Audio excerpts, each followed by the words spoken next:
আসসালামু আলাইকুম রহমতুল্লাহ বরকাত। আলহামদুলিল্লাহ সুম্মা আলহামদুলিল্লাহ, সকল প্রশংসা আল্লাহ তাআলার। আমি যে গাছটা ধরে দাঁড়িয়ে আছি, সেই গাছটার আফ্রিকাতে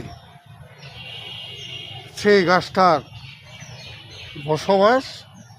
আর আমাকে আল্লাহ পাক তৌফিক দান করেছে, আমি এনেছি।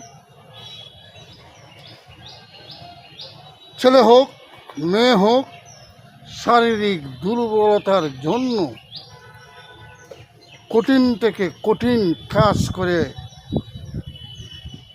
ওই গাছটার নাম কাসাওয়া। আর ওই গাছটার ওই গুঁড়িতে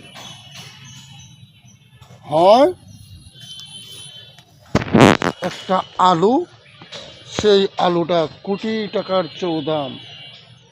আর সেই ঘাসের যে আলুটা হয়, সেটা দিয়ে আমি তৈরি করি মদক। লাখ লাখ মানুষ উপকৃত। এটা ভাববেন না যে আমার কাছ থেকে নিলেই ভালো হয়ে যাবে, না, ছাপা আল্লাহ তাআলার হাতে। আর আমি আপনাদেরকে সেবা দিচ্ছি আল্লাহ তাআলার হুকুম। আল্লাহ তাআলা সূরা আর-রহমানের মধ্যে বলছেন, আমার কোন কোন নেমতকে অস্বীকার করবে। আর আমি সেই নেমত তালাশ করে করে আমি আপনাদেরকে সেবা দিচ্ছি। আল্লাহ তাআলা আপনাদেরকে ভালো রাখুক, সুস্থ রাখুক, শান্তিতে রাখুক।